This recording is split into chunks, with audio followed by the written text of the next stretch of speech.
ਬਹੁਤਾ ਧਨ ਕਮਾ ਲੈਣ ਦਾ ਇੱਕ ਲਾਭ ਹੈ, ਇੱਕ ਲਾਭ ਹੈ।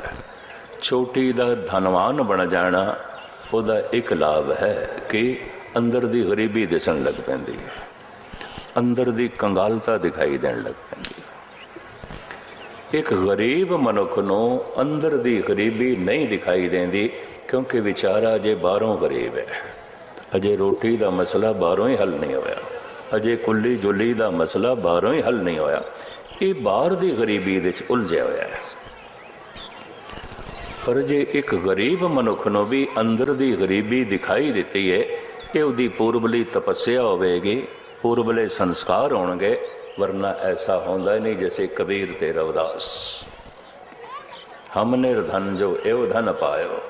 ਕਹਿੰਦਾ ਹਾਂ ਤੇ ਮੈਂ ਬਾਹਰੋਂ ਨਿਰਧਨ, ਪਰ ਮੈਂ ਧਰਮ ਦੀ ਦੌਲਤ ਪ੍ਰਾਪਤ ਕਰ ਲਈ ਹੈ।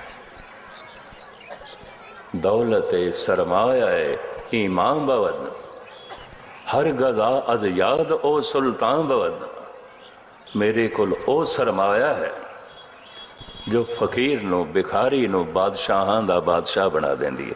ਜਿਸ ਨੂੰ ਬਖਸ਼ੇ ਸਿਫਤ ਸਲਾਹ ਨਾਨਕ ਪਾਤਸ਼ਾਹੀ ਪਾਤਸ਼ਾਹ। ਬਹੁਤਾ ਧਨ ਕਮਾ ਲੈਣ ਦਾ ਇੱਕ ਲਾਭ ਹੈ, ਅੰਦਰ ਦੀ ਨਿਰਧਨਤਾ ਦਿਖਾਈ ਦੇਣ ਲੱਗ ਪੈਂਦੀ ਹੈ। ਇੱਕ ਨਿਰਧਨ ਮਨੁੱਖ ਨੂੰ ਅੰਦਰ ਦੀ ਨਿਰਧਨਤਾ ਨਹੀਂ ਦਿਖਾਈ ਦਿੰਦੀ। ਕਿਉਂ? ਅਜੇ ਬਾਹਰੋਂ ਨਿਰਧਨ ਹੈ, ਅਜੇ ਬਾਹਰੋਂ ਗਰੀਬ ਹੈ, ਬਾਹਰ ਦੀ ਗਰੀਬ ਵਿੱਚ ਉਲਝਿਆ ਹੋਇਆ ਹੈ। ਪਰ ਜੇ ਇੱਕ ਗਰੀਬ ਮਨੁੱਖ ਨੂੰ ਵੀ ਜੇ ਅੰਦਰ ਦੀ ਗਰੀਬੀ ਦਿਖਾਈ ਦਿੱਤੀ ਹੈ, ਇਹ ਉਹਦੀ ਪੂਰਬਲੀ ਤਪੱਸਿਆ ਹੋਵੇਗੀ, ਪੂਰਬਲੇ ਸੰਸਕਾਰ ਹੋਣਗੇ। ਪਰ ਜੇ ਇੱਕ ਚੋਟੀ ਦੇ ਧਨਵਾਨ ਮਨੁੱਖ ਨੂੰ ਵੀ ਅੰਦਰ ਦੀ ਨਿਰਧਨਤਾ ਨਹੀਂ ਦਿਖਾਈ ਦਿੱਤੀ, ਇਹਦੇ ਕੋਲ ਦਿਲ ਦਿਮਾਗ ਦੀ ਥਾਂ ਤੇ ਪੱਥਰ ਹੋਵੇਗਾ, ਹੋਰ ਕੁਛ ਵੀ ਨਹੀਂ, ਕੁਛ ਵੀ ਨਹੀਂ, ਕੁਛ ਵੀ ਨਹੀਂ। ਹਜ਼ਰਤ ਈਸਾ ਦੇ ਬੋਲ ਪੜ੍ਹ ਕੇ ਮੈਂ ਬੜਾ ਹੈਰਾਨ ਹੋਇਆ ਸੀ ਵੀ ਬੜੀ ਦੁਨੀਆ ਨੂੰ ਇਸ ਨੇ ਪ੍ਰਭਾਵਿਤ ਕੀਤਾ। ਬਹੁਤ ਸਾਰੇ ਇਸ ਦੇ ਅਨੁਯਾਈ ਨੇ, ਪਰ ਇਹ ਕਹਿ ਕੀ ਰਿਹਾ? ਦੁਨੀਆ ਦੀ ਸਭ ਤੋਂ ਧਨਾਢ ਕੌਮ ਯੂਰਪ, ਅਮਰੀਕਾ ਸਭ ਕ੍ਰਿਸਚਨ ਨੇ। ਪਤਾ ਈਸਾ ਕੀ ਕਹਿੰਦਾ ਹੈ? ਮੈਨੂੰ ਕੋਈ ਇਹ ਆਖੇ ਕਿ ਇੱਕ ਊਠ ਸੂਈ ਦੇ ਨੱਕੇ ਵਿੱਚੋਂ ਲੰਘ ਗਿਆ। ਇਹ ਬੜੇ ਪ੍ਰਸਿੱਧ ਬੋਲ ਬਾਈਬਲ ਦੇ ਸੁਣਾਏ ਜਾਂਦੇ ਨੇ। ਅਰਬ ਦੇਸ਼, ਮਿਡਲ ਈਸਟ ਦੇ ਵਸਨੀਕ ਸਨ ਯਰੂਸ਼ਲਮ ਦੇ ਈਸਾ। ਉੱਥੇ ਊਠ ਹੀ ਸਭ ਤੋਂ ਵੱਡਾ ਜਾਨਵਰ। ਕਹਿੰਦਾ ਅਗਰ ਮੈਨੂੰ ਕੋਈ ਇਹ ਆਖੇ ਕਿ ਇੱਕ ਊਠ ਸੂਈ ਦੇ ਨੱਕੇ ਵਿੱਚੋਂ ਲੰਘ ਗਿਆ, ਕਹਿੰਦਾ ਮੈਂ ਮੰਨ ਲਵਾਂਗਾ, ਮੈਂ ਤਰਕ ਨਹੀਂ ਕਰਾਂਗਾ। ਪਰ ਮੈਨੂੰ ਕੋਈ ਇਹ ਆਖੇ ਇੱਕ ਚੋਟੀ ਦਾ ਧਨਵਾਨ ਭਗਵਾਨ ਤੱਕ ਪਹੁੰਚ ਗਿਆ, ਮੈਂ ਨਹੀਂ ਮੰਨਦਾ, ਮੈਂ ਨਹੀਂ ਮੰਨਦਾ। ਕਿਉਂ? ਉਹ ਇਤਨਾ ਬਾਹਰ ਮੁਖੀ ਹੋ ਜਾਂਦਾ ਹੈ, ਉਹ ਇਤਨਾ ਬਾਹਰ ਉਲਝ ਕੇ ਰਹਿ ਜਾਂਦਾ ਹੈ, ਅੰਦਰ ਦੀ ਤਰਫ ਦੇ ਝਾਤ ਹੀ ਨਹੀਂ ਮਾਰਦਾ, ਝਾਤ ਹੀ ਨਹੀਂ ਮਾਰਦਾ। ਕਿਉਂਕਿ ਧਨ ਉਸ ਨੂੰ ਬਾਹਰ ਭੱਜ ਦੌੜ ਕੇ ਮਿਲਿਆ। ਰੱਬ ਬਾਰੇ ਵੀ ਸੋਚ ਲੈਂਦਾ ਸ਼ਾਇਦ ਭੱਜ ਦੌੜਨਾ ਲੋ ਵੀ ਕਿਸੇ ਦਿਨ ਲੱਭ ਪਏਗਾ। ਪਰਮਾਤਮਾ ਨਿਚਲ ਹੈ, ਨਿਸ਼ਚਲ ਹੈ, ਟਿਕਿਆ ਹੈ। ਉਹਦੇ ਵਾਸਤੇ ਤੇ ਮਨ ਟਿਕਾਣਾ ਪੈਂਦਾ, ਤਾਂ ਪ੍ਰਾਪਤੀ ਆਉਂਦੀ ਹੈ। ਭੱਜ ਦੌੜਨ ਨਾਲ ਨਹੀਂ ਮਿਲਦੀ। ਅੱਜ ਤੱਕ ਜੋ ਕੁਛ ਮਨੁੱਖ ਨੂੰ ਮਿਲਿਆ ਭੱਜ ਦੌੜ ਕੇ ਮਿਲਿਆ ਬਾਹਰੋਂ, ਤਾਂ ਸੋਚਦਾ ਰੱਬ ਵੀ ਸ਼ਾਇਦ ਇਸ ਤਰ੍ਹਾਂ ਮਿਲੇ ਤੇ ਟਿਕ ਕੇ ਮਿਲੇਗਾ। ਕਹਿੰਦੇ ਨਾ ਮਨ ਨੂੰ ਟਿਕਾਓ, ਮਨ ਨੂੰ ਨਿਚਲ ਕਰੋ। ਪਰਮਾਤਮਾ ਨਿਸ਼ਚਲ ਹੈ, ਮਨ ਚੰਚਲ ਹੈ। ਚੰਚਲ ਦੇ ਅਰਥ ਕੀ? ਚੱਲ ਚੱਲ, ਹਰ ਵਕਤ ਚੱਲਦਾ, ਬੈਠਾ ਹੈ ਤਨ ਮਨ ਤੇ ਚੱਲ ਰਿਹਾ, ਉਹਦੇ ਚ ਵਿਚਾਰਾਂ ਦਾ ਪ੍ਰਵਾਹ ਚੱਲਦਾ ਪਿਆ। ਚੋਟੀ ਦਾ ਧਨਵਾਨ ਬਣ ਜਾਣ ਦਾ ਇੱਕ ਲਾਭ ਹੈ, ਅੰਦਰ ਦੀ ਗਰੀਬੀ ਦਿਖਾਈ ਦੇਣ ਲੱਗ ਪੈਂਦੀ। ਇੱਕ ਗਰੀਬ ਮਨੁੱਖ ਨੂੰ ਅੰਦਰ ਦੀ ਗਰੀਬੀ ਨਹੀਂ ਦਿਖਾਈ ਦਿੰਦੀ। ਕਿਉਂ? ਅਜੇ ਬਾਹਰੋਂ ਗਰੀਬ ਹੈ। ਪਰ ਜੇ ਇੱਕ ਗਰੀਬ ਮਨੁੱਖ ਨੂੰ ਵੀ ਅੰਦਰ ਦੀ ਗਰੀਬੀ ਦਿਖਾਈ ਦਿੱਤੀ ਹੈ, ਇਹ ਉਹਦੀ ਪੂਰਬਲੀ ਤਪੱਸਿਆ ਹੈ। ਇੱਕ ਧਨਵਾਨ ਨੂੰ ਵੀ ਜੇ ਅੰਦਰ ਦੀ ਗਰੀਬੀ ਨਹੀਂ ਦਿਖਾਈ ਦਿੱਤੀ, ਇਹਦਾ ਦਿਲ ਦਿਮਾਗ ਨਹੀਂ ਹੋਵੇਗਾ, ਪੱਥਰ ਹੋਵੇਗਾ। ਕੁਛ ਵੀ ਨਹੀਂ, ਕੁਛ ਵੀ ਨਹੀਂ, ਕੁਛ ਵੀ ਨਹੀਂ। ਭਗਤ ਵੱਡਾ ਰਾਜਾ ਜਨਕ ਹੈ, ਗੁਰਮੁਖ ਮਾਇਆ ਵਿੱਚ ਉਦਾਸੀ। ਇੰਨਾ ਧਨ, इतना वैभव, इतना कुछ, लेकिन उदास हो गया, निराश हो गया। बहुता ज्ञान प्राप्त कर लेने का भी एक लाभ है कि अंदर दी अज्ञानता दिखाई देने लग पैंदी, अंदर दी नासमझी दिखाई देने लग पैंदी। एक ना समझ मनुख नूं अंदर दी ना समझी नहीं दिखाई देती, क्योंकि अजे बाहरों भी ना समझे, बहुत कुछ इसनूं ज्ञान नहीं, समझ नहीं है। पर एक बिल्कुल अनपढ़ मनुख नूं अंदर दी ना समझी दिखाई देने लग पाए तो समझ लेना है उसकी पूर्वली तपस्या है, पूर्वली मेहनत है, पूर्वले संस्कार ने। पर एक चोटी दे ज्ञानी नो, विद्वान नो, पढ़े लिखे नो भी अंदर दी मूर्खता नहीं दिखाई देती तो समझ लेना अक्षरी ज्ञान का दिल दिमाग ते इतना बोझ पै गया है, उन्हें दिल दिमाग नूं पत्थर बना देता है। कुछ भी नहीं, कुछ भी नहीं। इसे नूं महाराज कहते ने पढ़िया मूर्ख आखिए, जित लब लोभ अहंकार। बहुती शक्ति प्राप्त कर लेने का एक लाभ है, अंदर दी कमजोरी दिखाई देने लग पैंदी। उन्होंने दस पैंदा मेरा हुक्म हर जगह नहीं चल सकता। बहुती सतह, बहुती ताकत प्राप्त कर लेने का एक लाभ है, अंदर दी कमजोरी दिखाई देने लग पैंदी है।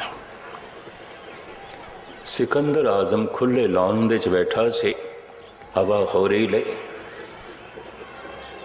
उपरों एक कौआ लंघिया ते बिठ कर गया। सिकंदर महान कहंदा, लै किहड़ी गल दा सिकंदर महान, कौआ बिठ कर गया मेरे ते चला गया, हुण मैं की करा, मैं की कर सकदा, साडा हुक्म ते कौवे ते भी नहीं चलदा, किहड़ी गल दे सिकंदर महान। पर एक शक्तिशाली मनुष्य इस तरह सोच सकता है। बहुती शक्ति प्राप्त कर लेने का एक लाभ है, अंदर दी कमजोरी दिखाई देने लग पैंदी है। एक कमजोर मनुख नूं अंदर दी कमजोरी नहीं दिखाई देती, क्यों? अजे बाहरों कमजोर है, अजे ना पिंड दा चौधरी है, ना MLA है, ना मिनिस्टर है, कुछ भी नहीं है बेचारा, कोई सत्ता नहीं, कोई ताकत नहीं, कोई धन संपदा नहीं। पर एक कमजोर मनुख नूं भी जे अंदर दी कमजोरी दिखाई देती है, ये पूर्वली तपस्या उसदी, संस्कार ने। पर एक शक्तिशाली मनुख नूं भी अंदर दी एक कमजोरी नहीं दिखाई देती तो समझ लेना इहदे कोल दिल दिमाग की थां ते जड़ बुद्ध है, कुछ भी नहीं, कुछ भी नहीं, कुछ भी नहीं। सता ते सत दा हमेशा घोल रहा है, ये एक बदकिस्मती है। और गुस्ताखी माफ, जितना सता दे जिसका शौक होगा उतना ही अकल तो हीणा होता जाएगा। ये भी महज कर दें। कई दफा हैरानगी आती है, 3 करोड़ बंदियां का कातल है मौ से तो 3 करोड़ नूं उजाड़ के ते 3 करोड़ नूं मार के उन्हें चाइना दे क्रांति लियांदी, बई मैं मनुखा दे क्रांति लैनी है, तो क्रांति लैनी है 3 करोड़ नूं मार के ते 3 करोड़ नूं उजाड़ के। 2.5 करोड़ बंदियां का कातल है हिटलर। हलाकू जिथों लंघदा सी बस्तियां उजाड़ के लंघदा सी। चंगेज खान दे घोड़े जद लाशां तो लंघदे सन नचदा सी, हसदा सी, खुश हुंदा सी। इन्ना दिल दिमाग पत्थर हो गया, इन्ना मूड हो गया। गुस्ताखी माफ, जब उस सत्ताधारी ने आखे साडे देश दीयां समस्यावां बहुत ज्यादा ने, बहुत ज्यादा ने, क्योंकि वख-वख भाषावां ने, वख-वख मजहब ने, वख-वख पहरावे ने, वख-वख खान पान है, वख-वख तमीज़ और तमद्दन है। और इस तरह के पुरुष सुनन दे शौक नहीं रखते।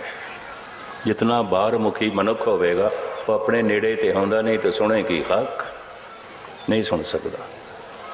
ते गुरबाणी ते खेड़ सारी सुनन दी, नानक भगतां सदा विगास, सुनिए दुख पाप का नास। बाद विच मेरा समा सी, मैनू उत्थे कहना पिया, मैं कहा 20-22 देश ने अरब, मिस्र है, जॉर्डन है, इराक है, लीबिया है, कुवैत है, सऊदी अरब है, ट्यूनिस है, मराकश है, बहुत सारे देश ने। इन्हां सारियां दी भाषा इक्को ही है, अरबी। कतर है, यमन है, बहरीन है, दुबई है, अबू धाबी है, शारजा है, इन्हां सारियां दी भाषा अरबी है। सारियां दा पहरावा भी इक्को ही है, सारियां दा धर्म ग्रंथ इक्को है, सारियां दा मजहब भी इक्को ही है, सारियां दा कल्चर, सारियां दी तहजीब भी इक्को ही है, भाषा भी इक्को ही है, मजहब भी इक्को ही है, धर्म ग्रंथ भी इक्को है, खान पान की सहमति है, लेकिन सारे एक दूसरे दे खून दे प्यासे ने, एक दूजे दे खून दे प्यासे। कितनी दफा ये आपस में खून खराबा कर चुके हैं, लड़ चुके हैं। अजे भी इन्हां सारियां दी आपस दे नहीं बनती। एक मजहब ने भी इन्हों एक नहीं किया, एक धर्म ग्रंथ ने भी इन्हों एक नहीं किया, एक भाषा ने भी इन्हों एक नहीं किया, एक तहजीब ने भी इन्हों एक नहीं किया। दो विराह लड़ पैंदे ने, खून एक होंदा है, मजहब एक होंदा है, भाषा एक होंदी है, लड़ पैंदे ने। जिथे स्वार्थ टकरा जान उथे भाषा का एक होना की मैंने रखता है, तो मजहब का एक होना की मैंने रखता है, कल्चर का एक होना की मैंने रखता है। पर एक जड़ बुद्ध नूं समझ दे च नहीं आवेगी गल। जगत दे च एकता मजहब के नां ते हो ही नहीं सकती। गुस्ताखी माफ। कलगीधर पातशाह कहते हैं, हे परमात्मा तेरा कोई मजहब नहीं है। ध्यान नाल सुनना, ना मस्तंग अमजबे ना मस्तस्त अजबे। जाप साहब थोड़े विचों जिहड़े पढ़ते होणगे या कंठ होवेगा। ना मस्तंग अमजबे, नमस्कार है प्रभु तेनू तेरा कोई मजहब नहीं, कोई मजहब नहीं। ना तो हिंदू है, ना तो मुस्लिम है, ना तो सिख है, ना तो जैन है, ना तो बौद्धि है, ना तो यहूदी है, ना तो पारसी है, ना तो ईसाई है। तेरा कोई मजहब नहीं, तेरी कोई जात नहीं, तेरा कोई रंग रूप नहीं, तेरा कोई चक्र चैन नहीं। न मस्तंग अमजबे न मस्तस्त अजबे। एक नदी का नाम भी हो सकता है, इलाका भी हो सकता है। गंगा है, नर्मदा है, सतलुज है, ब्यास है, रावी, चनाब है, गोदावरी है। इराक दे दजला ते फरात है। मिस्र दे नील नदी वगदी है, इंग्लैंड दे थेम वगदा है। वक वक दरियावां दे नाम, उन्हां दे मुल्क, उन्हां दे इलाके। और जांदे ते सारे सागर दी तरफ पैने, ते सागर दे जद लीन आउंदे ने तुसीं लभ सकदे हो गंगा किथे है सागर दे, समुंदर दे, गोदावरी किथे, दजला ते फरात किथे है, नील नदी किथे है, थेम किथे है। सागर दे ते केवल सागर ही मिलता है। उतने ही चिर तक मनुख की जात है, पात है, मजहब है, सब कुछ है, जितने चिर तक ये परमात्मा दे च लीन नहीं होया। परमात्मा च लीन होया तो सिवाय परमात्मा दे होर कुछ भी नहीं है, और कुछ भी नहीं है। सब गोविंद है, सब गोविंद है, गोविंद बिन नहीं कोई। ये समझ सदाधारी को नहीं आती। उन्हें इस देश की जो पुरानी संस्कृति है, ऋषि मुनिया का देश से, इन्हों मिटाण का तहिया कर लिया। उतरन लगे जनेऊ, कटन लगियां चोटियां, मिटन लगे मथे दे तिलक। मुख्तसर अर्ज मैं करा, ए तिलकधारी, ए जनेऊधारी, ये चोटीधारी, केसाधारी सारे फरियाद लेके आए वक़्त दे एक महान त्यागी बैरागी दे कोल। जन्म साखी भाई वाला ਉਹਦੇ 'ਚ ਇੱਕ ਪ੍ਰਸ਼ਨ शेख शरफ सूफी फकीर दे पोतरे गुरु नानक देव जी महाराज ते एक प्रश्न करते हैं, ਉਹਦੇ 'ਚ दर्ज है जन्म साखी दे फकीरी चीस्त। फकीर किस नूं कहंदे ने? संतपना की है? संत किहनूं कहंदे ने? संत कौन आउंदा है? फकीरी चीस्त, फकीरी क्या है? चूंकि शेख शरफ सूफी फकीर का पोतरा परशियन जानता सी, फारसी बोलता सी, महाराज उसनों फारसी विच बोल के समझाते हैं फकीरी की है। इब्तिदाए फकीरी फनास्त, इंतहाए फकीरी बकास्त। किसी उच्चे आदर्श लई अपने आप को मिटा देना, कुर्बान कर देना ते हमेशा लई अमर तत्त दे च लीन हो जाना, बस इसे नूं फकीरी कहते हैं, इसे नूं संतपना कहते हैं। ये सारे फरियाद लेके आए, मुखार बिन तो जड़े बोल निकले ने सारिਆਂ ਨੂੰ पता कोई ऐसा पुरुष कुर्बानी देवे हलचल हो जाए देश दे, थोड़ा तिलक बच सकता, जनेऊ बच सकता है और थोड़ी बोधी चोटी बच सकती है। उदों 9 साल दे बालक सन। अला यार खां लिखते ने, जद अपने बच्चों को चमकौर की गढ़ी विचों शस्त्र सजा के गुरु गोबिंद सिंह जी महाराज तोड़न लगे ने मैदान जंग दे, पता सतगुरु की कहते ने? बेटा तुम ही पंथ के बेड़े के खवैया, सर भेंट करो चाक ताके चले धर्म की नैया, ले दे के तुम ही थे मेरे गुलशन के बकैया, लो जाओ राह तकते हैं सब खुल्द में भैया। ए मेरे बच्चे, मेरी एक ख्वाहिश पूरी करो। ये मासूम लाडले कहते हैं महाराज थोड़ी ख्वाहिश असी पूरी करनी है। आप जी की की ख्वाहिश है दसो?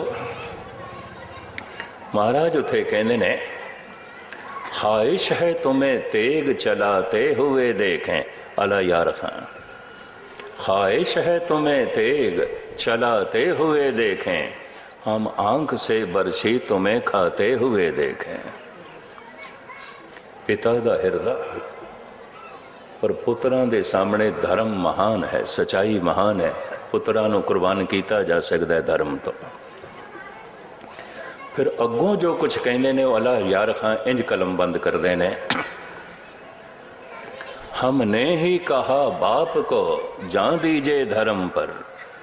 ब्राह्मण जब फरियाद लेके आए, मेरे पिता ने कहा कोई महान आत्मा कुर्बानी देवे। मैं खड़ा हो गया सी, मैं थोड़ी उम्र दा सी, मैं ही पिता नूं आखिया सी किसे नूं पानी विच तैरना सिखाना होवे पहले आप तैरना पैंदा, किसी नूं मरना सिखाना होवे पहले आप मरना पैंदा। खड़ावा पहन के गुरु तेग बहादुर साहब जी चल पे। हमने ही कहा बाप को जान दीजिए धर्म पर, लोग कहते हैं अब आपको जान दीजिए धर्म पर। मैं ही पिता नूं आखिया सी, मैं ही अज थानू कहना। कहावत पर चल तो गई। गुरु तेग बहादुर साहब ने बावां पकड़ लियां, पसारियां हुई बावां पकड़ लियां और कह दिता मैं अपना शीश ते दे देंगा, ये बाह नहीं छोड़ांगा। बाहां जिन्हां दी पकड़िए, सिर दीजे बाह ना छोड़िए। सिर दे के बावां नूं मजबूत कर दिता। खून अपना डोले चांदनी चौक दे मत्थे दा तिलक बच गया। पुराणा दी डोरी नूं तोड़ के जनेऊ दी डोरी नूं बचा दिता। इस वास्ते इस गुरपुरब ते मैं गुरुद्वारा सीसगंज साहब अक्सर कहता होना, ये पुरब ओ मनान गुरु तेग बहादुर साहब दा जिन्हां दे मत्थे ते तिलक है ते जिन्हां ने जनेऊ पहने होया। तिलक जंजूर आखा प्रभ तांका, कीनो बड़ो कलू में सखा। किसने अपने प्राणों की डोरी नूं तोड़ दिता ते जनेऊ की डोरी नूं बचा दिता। किसने अपना खून डोलिया ते मत्थे दा तिलक बचा दिता। ये लग्या होया मत्थे दा तिलक, ये धन गुरु तेग बहादुर साहब दा खून है, वही चमक रहा है। ये पहनी हुई जनेऊ दी डोरी, ये धन गुरु तेग बहादुर साहब जी महाराज दे प्राण ने। देश दी संस्कृति बची, देश दा धर्म बचया। नहीं तो एक काफिला जो अरब तो चलिया सी, उसने ईरान, अफगानिस्तान, उज़बेकिस्तान, तुर्कमेनिस्तान सारियां नूं लपेट दे चलिया। इत्थे सारी जगह ते सनातन मत सी ते बौद्ध मत सी। दुनिया की सब तो खूबसूरत ते उच्ची मूर्ति अफगानिस्तान दे सी महात्मा बुद्ध दी, जो 6-7 साल पहले तालिबाना ने तोड़ी है। दुनिया की सब तो उच्ची मूर्ति दास ने देखी बामिया दे बौद्ध मंदिर। सारे दा सारा बौद्ध देश सी अफगानिस्तान, सारे दा सारा सनातनी देश सी Iran, Uzbekistan, Turkmenistan, Indonesia, Malaysia, सब सनातनी देश। अजे भी बहुत सारी संस्कृति मिलती है तो नाम मिलते हैं। ये काफिला चलिया, लेकिन ये काफिला सारियां नूं अपनी लपेट दे च लैंदे आया इस देश नूं पूर्ण तौर पर अपनी लपेट च नहीं ले सकिया। कवि संतोख सिंह जी जो कुछ लिखते हैं, वो एक छंद थानू सरवण करा के मैं समाप्ति कर दिया। छाए जाति एकता इको ही, जिमें अफगानिस्तान इको ही मजहब है। थोड़े जिहे बेचारे सिख रहिंदे सन निकल आए ने, हिंदू निकल आए ने। हालात खराब।